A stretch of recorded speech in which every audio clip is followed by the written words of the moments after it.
and that'll cover all our bases. All right, this will be good enough. All right. What's up, y'all? A little behind the scenes, in front of the scenes, in between the scenes. In between the scenes. In between two scenes. Between the scenes. Between two scenes. Between two scenes with Richie and Taylor. Yo, check it out. Yeah, feel free to wear these if you want. You also don't have to. It's up to you. I like them because they help me get in the podcast zone. Yeah, okay. And you can kind of hear, I don't know. Oh, yeah. Yeah, they kind of sound, I think it helps. Yeah, it does. And away we... It's working, guys. All right. It's working. We're here. Richie, welcome to my apartment once again. Second time here. Does it look the same? Glad to be back. I didn't want to look around too hard because I didn't want to be nosy. I'm just glad you didn't dig around in my kitchen because I need to do dishes yesterday. Speaking of dishes, thank you for this lovely glass of water. It's filtered through a Brita. Oh, I almost thought you were going to say like something like... I don't know, illegal. Like filtered through a Burmese python auntie. I don't really do illegal things. Illegal things. If I do one illegal thing, it leads to many other illegal things. One illegal thing is too many. Yeah, for me it is at least. 1,000 is. I'm not trying. I'm trying to live. Right. Yeah, I'm trying to live. I just try to live. You know, we're kind of as brothers in recovery. I try to live a like honest life for the most part. Yep. I'm down with for the most part, live an honest life. I mean, any level of honesty is an improvement. Yes. Do you steal? Some people. I was talking to my friend recently. He was saying he's like steals shit sometimes, and he's in AA, and I'm like, I can't. I feel like I can't. I would feel too guilty. I think there's levels. Yeah. To that shit. Some people don't feel bad about doing it from like Target or like Walmart, but I still do. It's like that, Fort Knox. Yeah, Fort Knox. Steal some bullets. I guess we'll do an intro. Richie's here.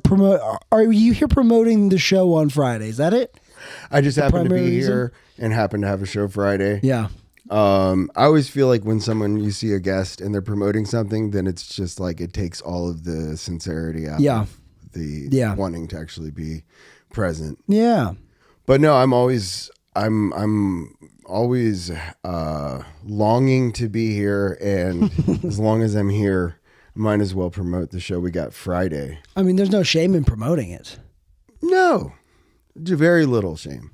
Okay, but that's on you more than me. I don't feel any shame about it. Yeah. Shameless. This is shameless promotion. Yeah. Because it's for a cause that's bigger than ourselves. So yes, I can really lean into that. Okay. Like if I was up here saying like, oh, I'm doing something that's all about me. Okay. Then I feel like a fucking yes. Okay, wanker. But so you want to be sincere and not promote the show at all? No, because it's not about it's not about us. It's about. But what you're doing is like it's a really big undertaking to try to put on these shows. The first one you put on or I guess it was the second one ever or whatever. That was an incredible time. When was it? It was October. That was September 17th. September. Yeah. That was an incredible show. There were like 200 people there or something. It was pushing it. If you round it up, it felt like 200 to me. It felt like a lot. It was a lot of people. It's a big undertaking. I mean, when I came, it was at the Atlanta Comedy Theater. It was the StandUp4Recovery. It was a bunch of addicts and alcoholics came, and it was a very successful show. I'd say all at the same time. I mean, it does seem like a lot of work because I walked in and you're smoking cigarettes and like, oh, dude, this guy is double fisting cigarettes. But you didn't. It didn't seem like it got to. You just get it right. Organizing. It was exciting. It's like, you work really hard to get something. And then when you get it, you're like, oh my God, this is a lot. Yeah, it's happening. But then you're like, oh wait, this is like what I've been, Do you, I mean, I see, I guess. And so you just really embrace it. It's a very interesting kind of service work because it's a unique kind of service work because it is still service work. It's service/special worker. Yeah. But it's not a common one people do. I mean, doing a show for a comedy show for alcoholics and addicts isn't a rare thing, but it's not a common thing. Like there's no comedy show chair at meetings. That's an idea, though. Yeah. I guess that's sort of the host. At Boys to Men, one of my home groups is there's a activities chair.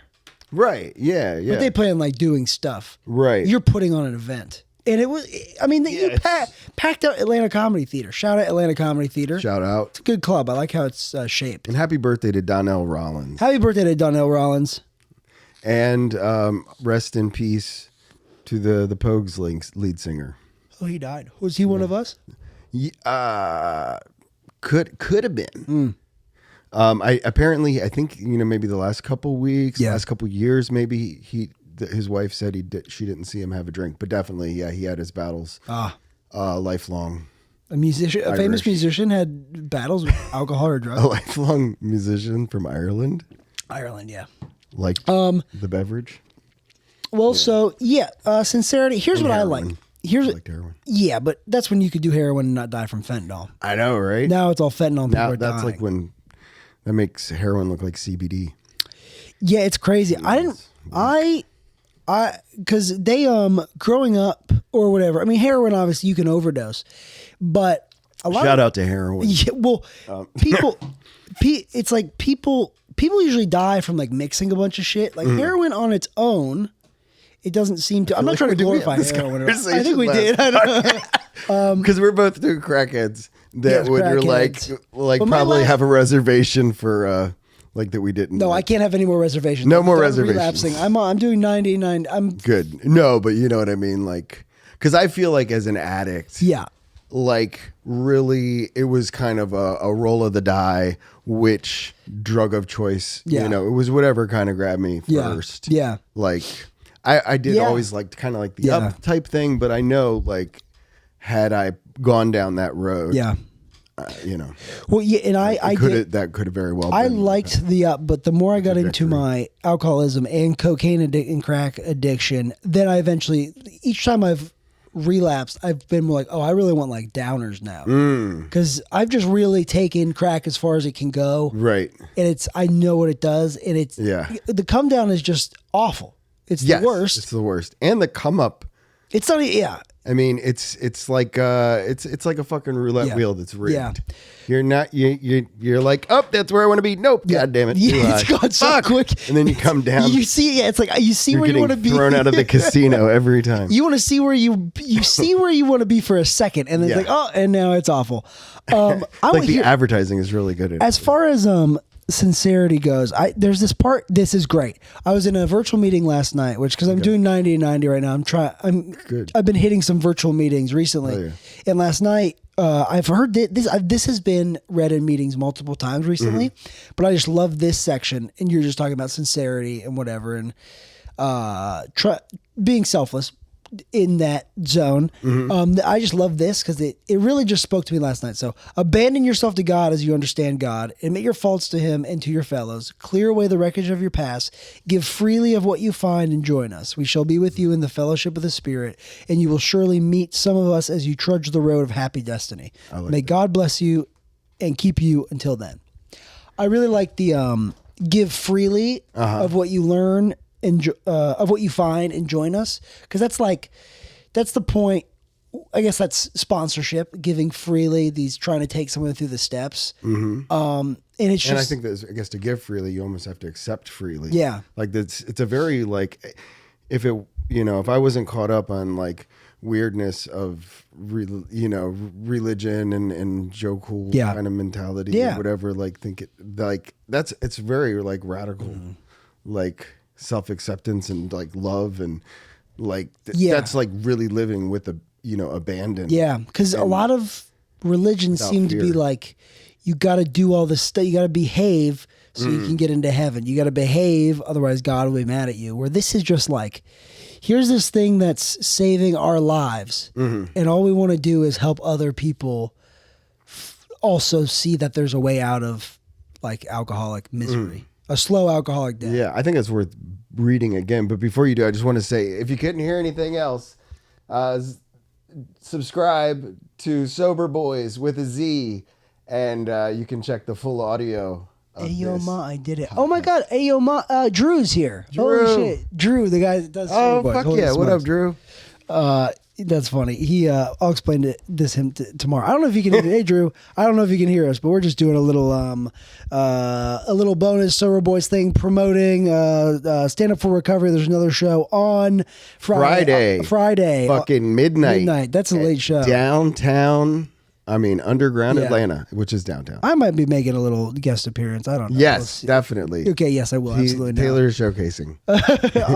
I'll do 3 minutes if that's all I can get. Well, 3 country minutes, which is like 7 to 8. Hell yeah, I love 7 to 8. I got some new bits that are insane, that are fun. Yeah. But this is where I'm at right now. Of just like I am seeing the I don't know, this time back, because I don't know if you knew I had a recent relapse that was like, I'm back like 20 some days. That's awesome. And it's like, thank you. But this last relapse was very... If you don't think 20 some days is a long time, get 20 some days. It's a short amount of time. It doesn't matter.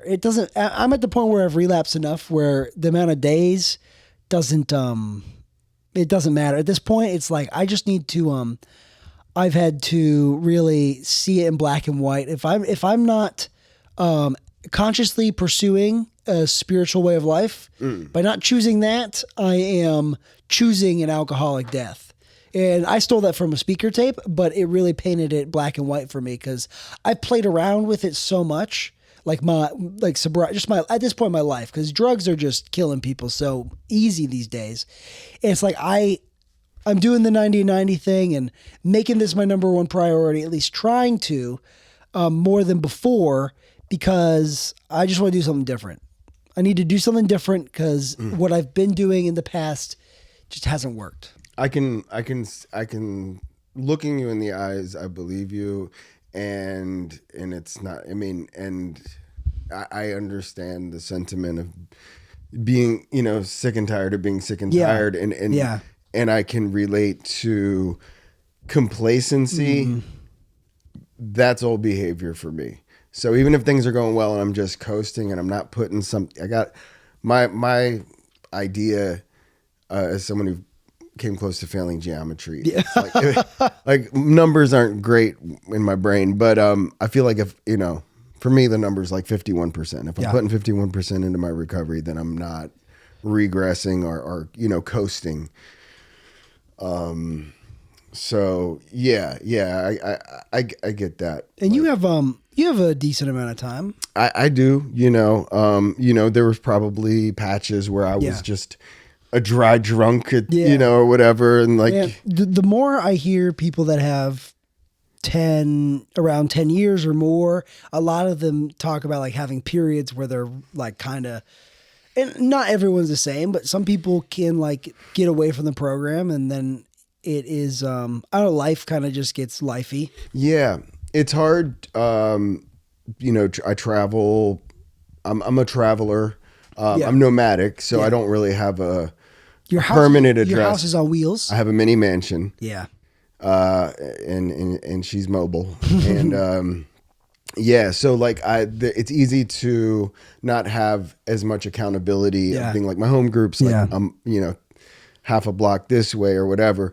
So it's easy to bounce around and, so there was a period of time where my sponsor, was dumb, where I was sponsoring myself essentially, I was in between. Yeah. I did find a sponsor who did stand up, who was out of state, but understood, that I, traveling and, that didn't mean that I had to get a new sponsor just because like I'm in a new state type of thing. And, so, I just, I guess as much as like recovery isn't linear, like someone shared about this at a meeting last night, that I think they were talking about the notion of having a spiritual awakening or, and someone was like, a spiritual experience might be just the fact that I didn't drink today. Yeah. It's not always being like catapulted into a fourth dimension or fifth dimension. But I think as a crackhead, you can understand. I want my spiritual experiences to be intense. Hell yeah. I want them to be euphoric. I want them to ring my bell. I want my ears to ring from a spiritual experience. Yeah. I had kind of a bit of a little spiritual-esque experience, I guess, prior to that, like, there were some ups and downs with, these a lot of moving parts to live entertainment and it's all good. And we got our killer lineup. But you kind of almost have to expect the unexpected. I did a show at a mic where, you know, we practice our jokes in bars. Yeah. And it can be a little ironic, I guess. Yeah. Doing recovery related material, whatnot. Yeah. Sometimes. Yeah. But I feel like, you know, it's like we do what we have to do. We're being authentic to ourselves. And then there's, you know, there's usually somebody in the audience that your material kind of like touches and speaks to. And this guy was like, I met somebody who was like very, you know, it was just chatted briefly. And then he pulled out his phone and bought 6 tickets. Wow. And so hell yeah. This is, if there's any newcomers out there, anybody where money is an obstacle and you want to get on the, you want a comp ticket, shoot me a DM. I don't know if I can read the comments if this crashes, but email StandUp4Recovery@gmail.com. Yeah. And we'll get some fucking VIP tickets. We'll make it work. Yeah. You know, but just so you know that you can get tickets at atlcomedytheater.com. Yeah. If it's your first time here, do not give. Do you, do you feel like your recovery has like been waves of like you felt more connected to it and then like, oh man. Yeah. Like, so coming into it, I thought it was a cult. I thought like everybody was a narc. Yeah. Like I didn't trust anybody. I was afraid to share. Were you a relapser at all, or did you like come in? I definitely had slips. Like, I mean, like my whole, I don't know when it occurred to me. Like literally my first thought after I got arrested, felony drug charges, was like, you can drink in rehab, right? I didn't know. I just assumed it's legal. It's, you know. Yeah. No is the answer. I'm sure maybe there's some rehabs. I mean, they'll give you pills. Yeah. And I don't know. I've heard some people. Yeah. I mean, we were talking about the Dopey podcast. Shout out to Dopey Nation. Dopey podcast is great. I love that podcast. Yeah. Dave, I don't know what his last name is, but he hosts it. It's a good program. It's amazing, man. I'm along for the ride. I'm here for it. But, so, you know, I had, like now I think they test for alcohol, but basically, how do you test for alcohol? I don't know. I think it's a thing that just kind of shows up if they have to draw blood or something. Oh yeah. But yeah, no, I never considered myself an alcoholic until after I got arrested. And then, you know, so for my first year, at least I was, you know, I quickly began substituting, alcohol. I had you know, I was prescribed something, and I, you know, kind of instinctively sort of, you know, kind of abused that for a brief period of time. What was it? Wellbutrin. Okay. You know, it changed the way I feel. You can take too much. That's the thing. You can be like, this changes the way I feel. Alcoholic. Maybe I should take 2. Yep. But then my thought was like, this ain't the high I want. You know, like this is changing my brain, but not in the way that that's the thing about alcoholics and addicts, at least alcoholics and an addict of my type, is if something changes the way I feel, I'll like be like, how double down, like even this might make me feel bad, but I want to see. I gotta find out. Right, yeah. It's kind of the. My great grandma was prescribed Zoloft. I like stole a couple Zoloft and I took one and in high school, and it just made me feel weird. But I could tell it made me feel different.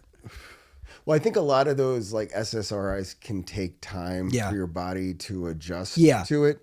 Like we do a lot of damage to our whole serotonin system, as far as I know, the chemicals in our brain. You mean doing drugs? Yeah. Because we're just like dumping, and then we're empty, and that's why and I think this is just a theory, but I think that's why like after a while drugs and alcohol stop working as they initially did, because those receptors get fucking worn out. Yeah, it's like a. But we at least I do. It still does something. Yeah. But it's not the same as it once was. Isn't that a country song? Same as it ever was by or the opposite. Same as it ever was. The Talking Heads.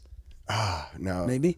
Not the same in a man. Yeah. We're thinking of different songs, but I love the Talking Heads though. Yeah. He's got a new album dropping, I believe. Really? Like, are they the big suit movie or the big suit guys? Yeah. Because there's like a commercial where he's like goes into the dry cleaners and he like gives them an old ticket like from 1992, and the guy it's his big suit and he puts it. Yeah. In. I've been on this. Sorry, I mean to distract from. You're good. I've been interrupting you the whole time. No. I've been thinking about this recently, and I've thought about it a lot over the time of like navigating being an alcoholic drug addict. It's very being an alcoholic and a drug addict is an odd predicament Mm-hmm. Like it's at times kind of when I was in college and I was flirting with sobriety, someone on a podcast said it's kind of psychedelic sometimes. It's a very surreal, it's very weird that we have this thing, at least for me. I was sharing in this meeting last night that I have this, I have the platitude, I have a mind that drinks and a body that can't. Free ticket if you know what platitude means. Yeah. Free ticket from both of us. We'll give you 2. What is a platitude? Like a saying. Okay. Yeah. Okay. Keep coming back. It works if you work it. Rewind the tape and then fast forward it to the end. Yeah. Oh, you just remind. I gotta share you with this. There's a speaker tape. It's page F. It's a Cocaine Anonymous meeting. Ooh. But she was sharing about playing the tape forward, and I loved this because she was like, I played the tape forward thousands of times. It never worked because I would play it forward, and I'd be in a red dress on a piano, and I'd have a cigarette in my mouth with a filter. But for the sake of a Cocaine Anonymous meeting, it's a crack pipe and a filter. And like when I've played the tape forward, like elegant. Yeah. Stem. But when playing the tape forward for me, she's got the rose in her. Doesn't work great. Yeah. I just blow them out. It's fun. They shoot. But playing, what was I even saying? Playing the tape out to the end. F meeting. That's about it. Cocaine Anonymous. She was talking. Yeah. My thing with the play, I think they need to update that metaphor. Like even like for me, skip the CD to the end is dated. I will play the tape forward. I will see a homeless guy at a gas station and play the tape forward just to the point where like, oh, I could get crack from him, and then play it just forward. You just imagine smelling his farts. No. Yeah, I could. But in your car. But playing the tape forward just in and of itself doesn't work for me. Yeah, no, I like that notion. It works for me because I tend to romanticize. Yeah. In addition to catastrophizing, I romanticize everything. That's that insanity piece type of thing. Yeah. So like that's a big reason. Like I have like my closer of sorts is my rock bottom story because I don't want to forget what the reality was. So I kind of put together a series of like some of my shittiest moments and, I'm able to find the humor in it because I feel like, like if you can laugh about it, you can talk about it, like, by,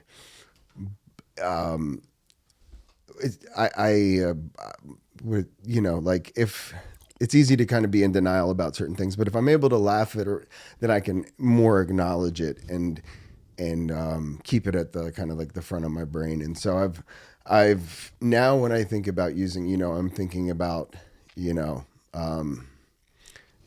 getting raided by the police and, getting fucking, auditory hallucinations. The bathroom fan is like police helicopters, auditory hallucinations. Yeah. And, all that, like the not being able to get my dick hard and like all the cool stuff that I would just jump past and be like, it's going to be fabulous. Right now. What I was going to say that I remembered. Yeah, I can play the tape. I will also, it does also work sometimes for me. I can play it forward to the bad part and get like chills and be like, thank God I'm not doing that right now. But as far as like the allergy goes, I was pretty proud of my share last night. I said it's like, I described it as a spiritual allergy. I forget what I said. Fuck. It was, you got it. I described it as like, because not only is it like I have like a reaction that is, I just want more of it. And it's like a physical reaction, but it's like a spiritual allergy because I do this thing that I know at this, I've relapsed enough where I know if I drink, it's going to be bad. I don't know. I have no control over what happens, but I know it's going to stink. It's going to be bad and it's going to go longer than I want it to. But the spiritual part of it is like, I know this in my brain, but I'm still going to do it even though I know it's bad for me. And that's there's no medicine that can fix that. Like you think of like, I'm itchy. I need to take a Benadryl. Lobotomy. A lobotomy would probably maybe help. That medicine. I haven't thought about a lobotomy. I'm sure they used to do that for, like, I've thought about this. You got methlobotomy. What do you think, like, before there was Alcoholics Anonymous, medieval times, cowboy times, what did alcoholics do then? Medieval cowboy times. Yeah, what did they do then? Alcoholics and drug addicts. What did they do? Well, I mean, I think that they just the died? remedy was the problem. It was kind of like You just kept drinking and died? like it's like, oh, you have a drug problem. Here, take this Other drug. fucking whatever. And give you a vodka enema. Smoke opium. Yeah, I will romanticize like I saw that movie Babylon with Brad Pitt and Margot Robbie. Okay, and it's like in the 20s. It's like the roaring 20s. Okay. And they're actors in Hollywood. It's all around Hollywood. And they're out like to Margot Robbie. She's so pretty. And they're like doing sometimes if you know, never mind. Margot Robbie's so pretty. And she's naked in The Wolf of Wall Street. And if you could superimpose her body over mine. You can Google Margot Robbie naked, and if you want to see her naked in The Wolf of Wall Street, we'll be right back. Okay. Put that on the screen. They were doing cocaine in the 20s in like Hollywood and stuff, and I was like, oh, I bet the cocaine was so good. It was like, but I'll romanticize like I wish I could go back to a time and see what drugs were like then. Yeah, I could kind of like I wish I could clone myself. Well, not when I was in my prime. I was like, because I want to be like an actor, but I was like, porn would be fun and good money, but then like now, like you almost need a sex tape to get an agent. But back in the day, old cowboy. I can't believe the amount of money people are making on OnlyFans. It's crazy. You can be a millionaire. Yeah, girls can. Guys, it's way harder. You can make minimum wage as a guy. You can be like. There's got to be a lower class, middle class, upper class of OnlyFans. Do you think there's a good dental plan on OnlyFans? No, I bet you're a millionaire and you don't care about dental plan. You'll just pay whatever it is. Yeah. I was thinking of the dude from the Pogues. Did you see his teeth? No. Damn, man. They all look like my little front teeth. Yeah. Whereas like there's all fucked up. His big teeth. Yeah, just I think drinking from 13 and heroin and but he got like a full reconstructed, like they had like reconstructed got a gums. full head of teeth. Yeah.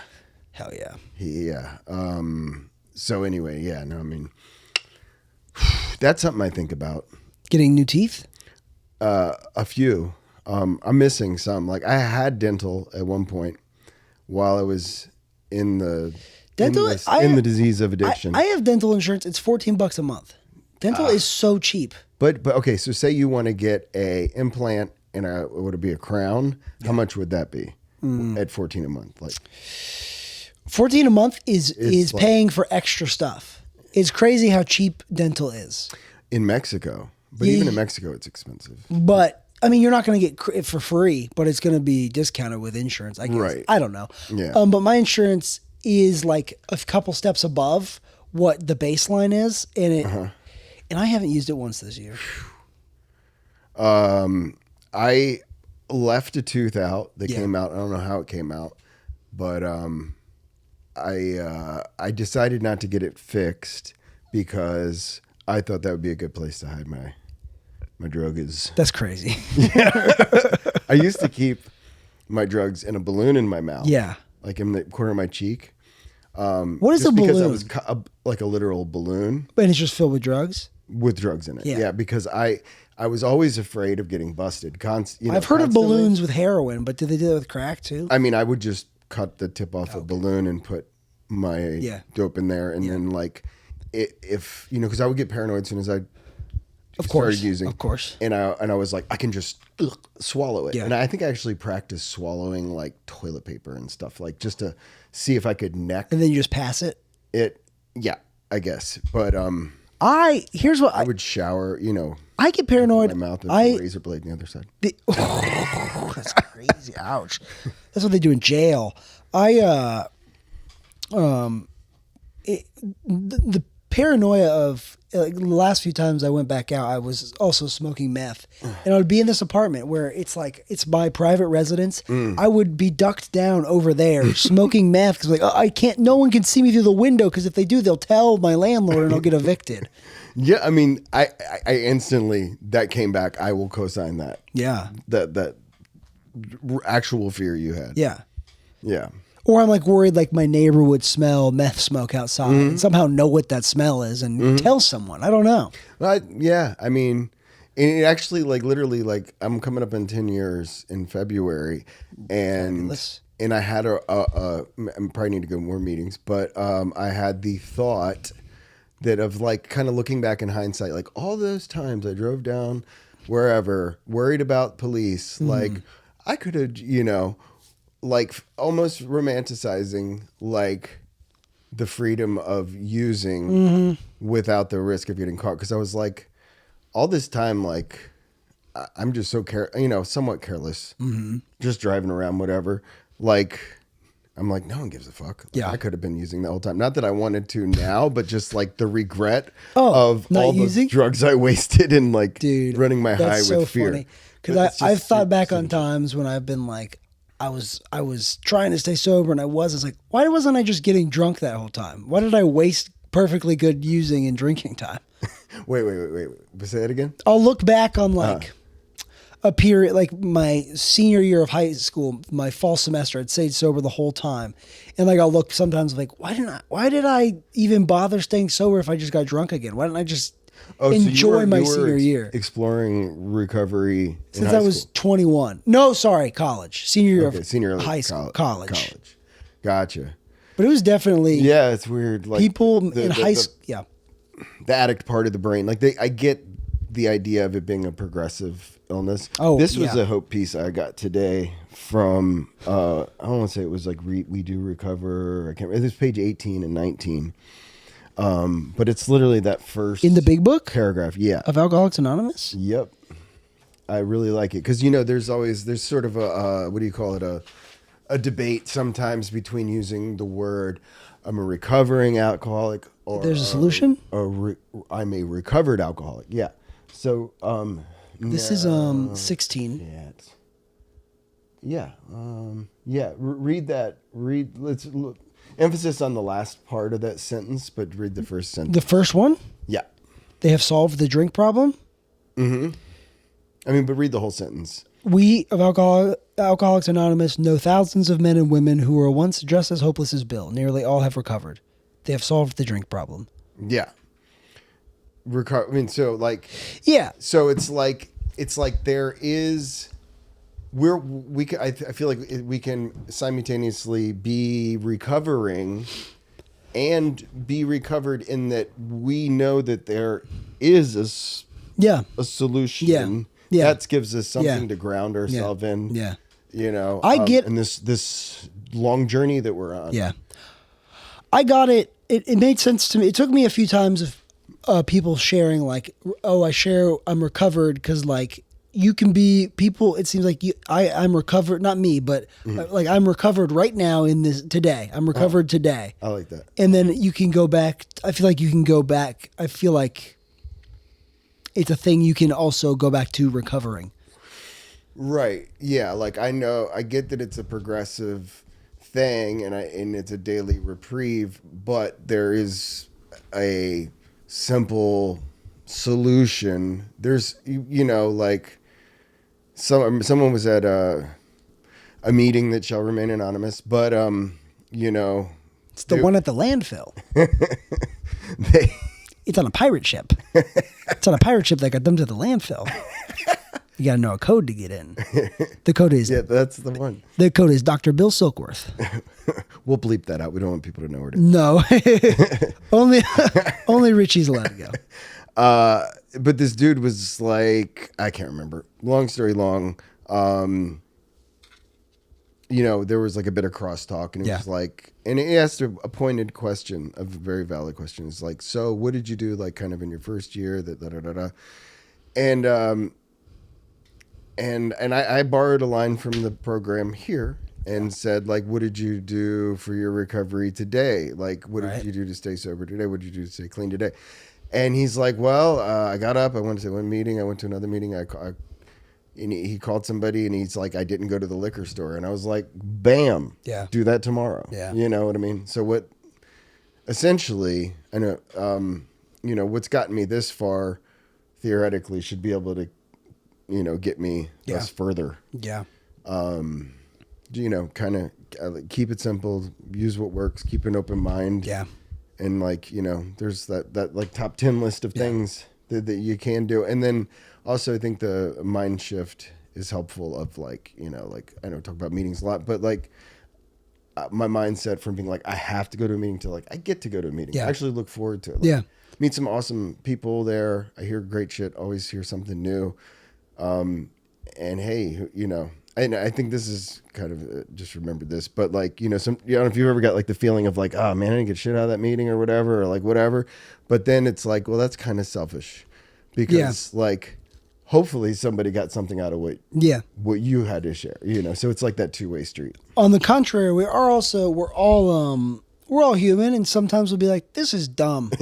This thing right now I'm doing, it's dumb. I'm not enjoying it. Yeah. And I think that we're alcoholics, but sometimes I was miserable for the first half of the meeting. I don't know why. I think it was like low sleep, but it was like someone coughed, someone sneezed. I just wanted to like go in a corner and put on a mask. I was reminded of like recovery during COVID and like how like, I don't know, on edge I was. Yeah. I was staying with my parents. And now it is but a faint memory. Well, it came back tonight. COVID? No, like COVID came back tonight a little bit. I'm like doing the math. Like I got my last booster, but I'm going to go back and visit some families. Yeah. So I have to be mindful of that. Also, like I've been taking the best care of myself too. Yeah. I need to. Where are you from? I'm not far from Washington D.C. Okay. It's part of DC's original jurisdiction. If you go back to the olden pirate cowboy times, Medieval cowboys. Yes, I can't claim DC, but like not many people know where PG County is, and that's Is that in Virginia? It's in Maryland. Yeah, Maryland. Okay. So it's my fake ID was from Maryland. Oh yeah, nice. Yeah, a lot of people don't know it was the most affluent African American. I think I should say black. It was the most affluent black community in the United States. Yeah. No flex. Wow. I can afford to live anywhere, Taylor, as long as I can find somewhere to plug my van in. I'm good. That's cool.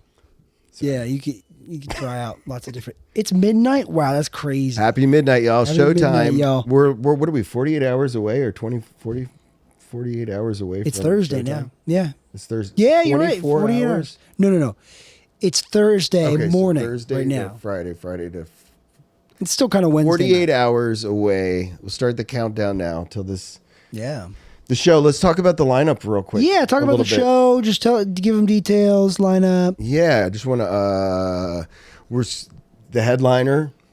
He's been on Conan. He's been on the Late Late Show. He's been on Adult Swim. It's Atlanta's sweetheart, Andy Sanford. Yes. Wait. Yes. And we're not done yet. Give it up for him. Come on, guys. Come on. Keep it going. Keep it going, y'all. Make some noise. Come on. Is that all Take your hands out of your pocket and refresh your testicles. Come on. Quit grabbing your nuts. Yep. All right. And featuring is Kay Davis. Kay Davis. I don't know if I'm familiar with Kay Davis. She is hard to follow. Awesome. Love it. Is she high energy? I don't know what she is, but she's awesome. Because Andy's not high energy. Right. We might take an intermission. Okay. I mean, Andy. Yeah. Hard to follow. Yeah. Different energy, and that's probably good. Mm-hmm. She's got a story. She's been through homelessness. She's been, and she's got like, but damn, she's like, first and foremost, she's just fucking funny. And I'm like such a fan with her, and she's like, I don't know how long she's been doing comedy, but she's been like crushing it. Yeah. So she's an ally spot. Cool. She may have some more connections to us. We'll see. But it's important. I feel like for the diversity piece, and just because I feel like allies are important, in the recovery movement and whatnot. That and everybody's affected by addiction. So in one way or another. And people are all like addicted to, from a Buddhist perspective, we're all addicted to something. Yeah. Just on different levels. Like, hold on, wait. Test. I feel like I found a dead spot in this mic. Can you hear me just fine? Does it sound? Maybe right there. Right in front of your mouth. Right here. Is it right here? Does it work here? Nope. No, it doesn't work. I think it might be right here. I got to be in front. Unidirectional. It is. Yeah, it's right this way. So right here. Pardon me. Oh, that's crazy. Yeah. It works a little bit though. But I've been hearing you the whole time. Okay, so I just gotta talk like this. Oh man, I wish it was. What's the one that's all around? Omni? Whatever this is. Omni, because like omnipresent. So this is Una. What would this be? Omni. This is probably like a singing microphone, isn't it? Probably. I think that's what it is. Yeah. Is that a Shure SM? My uncle gave it to me. Okay, it's an Uncle Mike. It's a digital reference. Uncle Mike. Yeah, no, Uncle Jeff. Oh. Shout out Uncle Jeff. Shout out Uncle Jeff. I lived with him for 6 months Hell yeah. when I moved here. So Kay Davis is going to bring the thunder from down under. I want to say she's from Mississippi. So not or Australian. Alabama. No. Even though down under. Right. Oh wait, hold on. Keep giving details about the show. Okay. So we don't get sidetracked. Yes. And then like super excited. Where it is. Shelley Grunberg is going to be in the house. Of the Grunbergs. Oh yeah, okay. And yeah, if y'all don't already know, she's amazing. I would call her character comic. She's just a funny we brilliant comic. Sober. Shout out to that. And we got Gabby Watts in the motherfucker. Excellent. So funny and sober. Yes. So we've got my homie. He's gonna be pulling up. He's just gonna be there's some surprise guests. Okay. Let's see. We got Nate Russ is gonna be there. Man, he's just been crushing it. He's got shows he's producing out in Indiana. Wonderful. Or Indianapolis, or he's great. He actually worked in the recovery field for a while, so I every time I see him, he's got a hot new bit. Wonderful. He I've never seen him not do well. Mm-hmm. Well, maybe nope. I think everybody bombed on that show, but no, it was like an open mic. But no, I've never seen him on a real show, and not like. But the show is Friday midnight Atlanta Comedy Theater at the Underground. So Underground Atlanta, I want to say different location. 50 Lower Alabama. Oh, is that like downtown? Downtown, right next to Masquerade. Okay. Masquerade. I was there. I went there. There's Matthew Maher did like this show there. Is it like it's where they did the Banksy exhibit. And there's just a bunch of abandoned stuff. Not anymore. Now it's nice. Oh, good. Yeah, they fixed it up. Cool. In this showroom, like this theater is bananas, dude. It's like a Vegas style showroom. Yep. Just recently,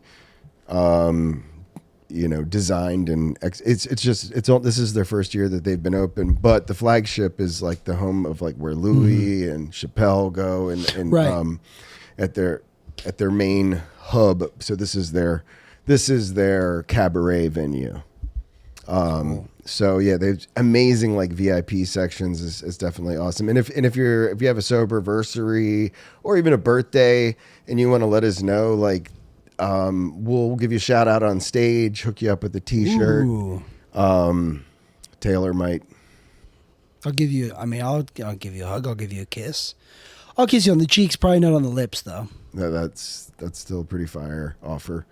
Kiss on the cheek? Yeah, man. Let's set up a Taylor cheek kissing. Let's raffle off some kisses. Yeah. Silent auction. Can I get a kiss? Can I get a kiss over here? One kiss, two kisses. Do I have three kisses? One of my favorite things to do on stage still to this day is say, "Hey, Bar, round of kisses on me."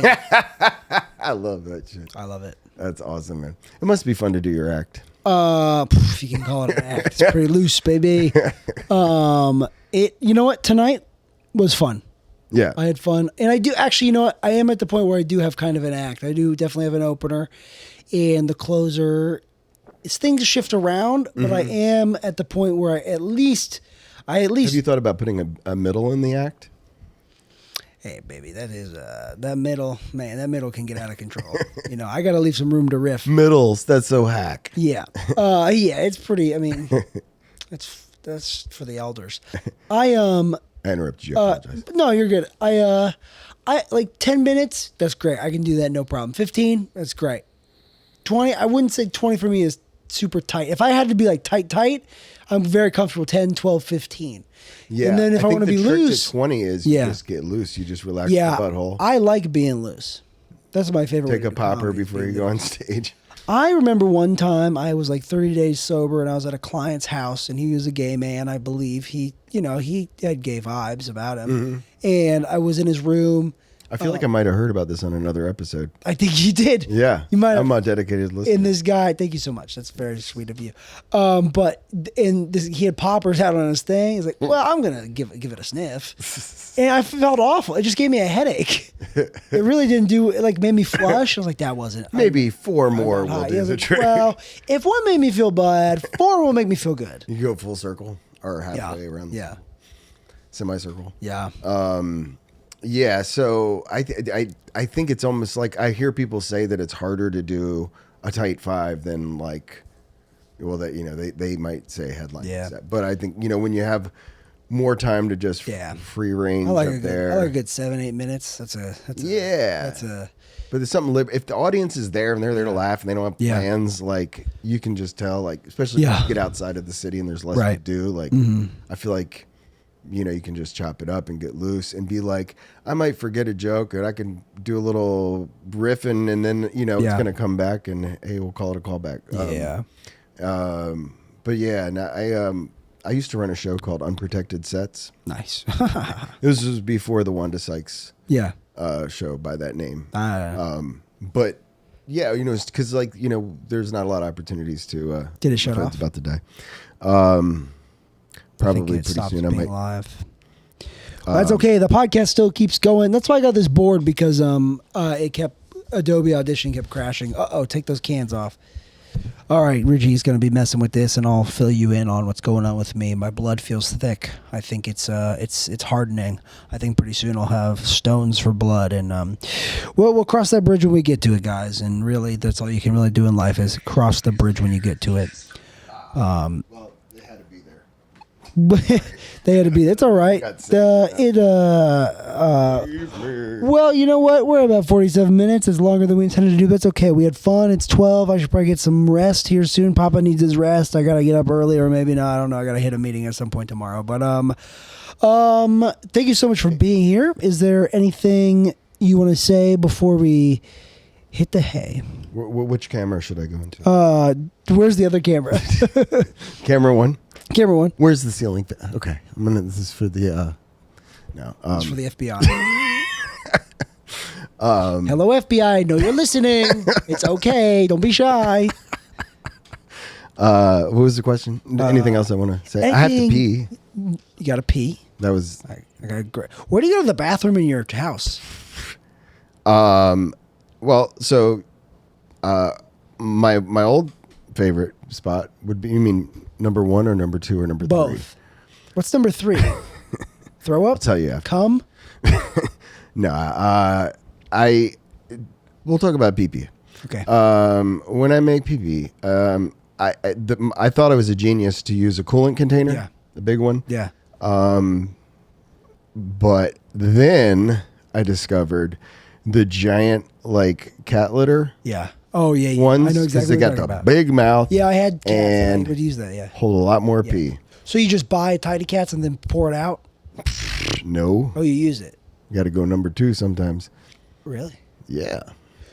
Where do you put a bucket? The dump. Did you book it? It's a very nice bucket. Oh, a bucket. A bucket, yeah. And you just put a lid on it? It's a camping.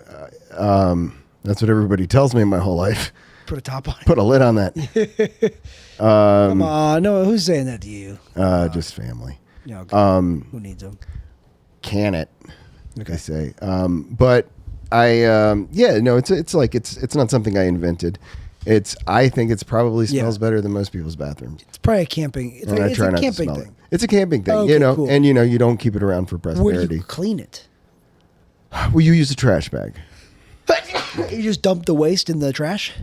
I put it where diapers go. Okay, cool. Yeah, so that's what van lifers always go to. They're like, well, people throw diapers away, so so that's what you wanted to close on. That's why what? That's what you wanted to leave the people with. No, no. But don't drink. Go to meetings. I am a van life coach. If anybody's interested. Nice. That's funny. Yeah, I could save you a lot of money in YouTube videos. But yeah, those pesky YouTube videos are so expensive to watch. Yeah, I am grateful for the van. Okay. Like, I think I've heard this somewhere, like being possessed by your possessions. Like, and I hate the arc of the story of the motivational speaker who's like, oh, I wouldn't shit, and now I got a Lamborghini and a mansion and like, I was never houseless when I was a drug addict. Yeah, me neither. Now I've got 9 years clean and a 3.5 bedroom, no bath, parked at the Planet Fitness by the highway. Yeah, but I've never felt so free, and I got a heater. In there in a van down by Planet Fitness. I just want to let people know. Also, part of our proceeds go towards providing Narcan. I'm dyslexic. So I think of the opposites sometimes. Yeah. We're not providing fentanyl to comedy clubs across Georgia. We're providing Narcan. Crazy. And so that's an initiative we're working on. So part of the proceeds go towards that. Also paying comics in recovery to keep doing the fuck they're doing. And, like bearing in mind, there's, the newcomer being the most important person at any, recovery function, hoedown.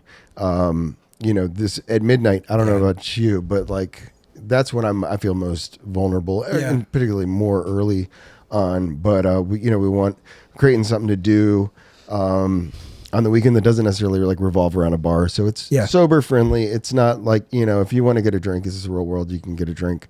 We do want to like maybe do some events that are like, maybe at like a recovery center. So people like maybe in treatment could come. But so that's the vibe on this. Moving forward, we want to do a monthly show. It's going to be monthly or close to it. I've got family coming in from out of the country. So February might get a little hairy. But, we're going to be doing some brunch shows, and just like, we want you to come out and laugh, and just fucking, realize that it's, being sober isn't like a death sentence on our moratorium on having a good time. No, you know what is a death sentence is slow alcoholic death. That is a doomed death sentence that I have participated in enough in my life, and it doesn't have to be that way. Right. Yeah. And like the craziness is like that. I thought that I was having a good time. Like, I was so caught. It was like a what's that kind of Stockholm syndrome? Yes. I was stuck in this like basically abusive relationship with myself. Yeah. So anyway, man. Happy, joyous, and free. Rule 62. Not a glum lot. If you can mock it, you can manage it. And like there's opportunities coming up soon of like sober open mics. Cool. And bucket spots potentially. Like I've been seeing somebody in early recovery who's, man, she's just so funny, and like I can't wait to see her on stage in front of an audience. No, but you'll definitely meet her. So like it's just exciting to give people an opportunity to find, to try stand up as an outlet for processing emotions and just like sharing your story and practicing honesty and feeling the support and connection of other people and in recovery and allies. So that's the whole thrust, and I'm leaning into it. Feeling good and blessed to be on my purpose and aligning that with my passion, and grateful to be on your podcast. Yes. Man, this is crazy. I'm on Sober Boys, Mom. Hey, Mom. Where are you, Mom? Look at where Richie is and look where you're not. You're not on Sober Boys, are you? Not on Sober Boys. Your son's doing. All right, that's all I got. Love you, Ma. Me. I'm so sleepy. I'm ready for bed. Thanks all right, for man. coming Thank on. you so much, dude. Can't wait to rock it out with you Friday. I'll see you then if I don't see you tomorrow. Do it up big. Y'all come out. Check out Taylor's new bits. I got some new bits. Yeah. Bits. That's it. That's another episode of Sober Boys. I hope you enjoyed it. In the can. With why else would you be on here? Top. Absolutely. Goodbye. Peace.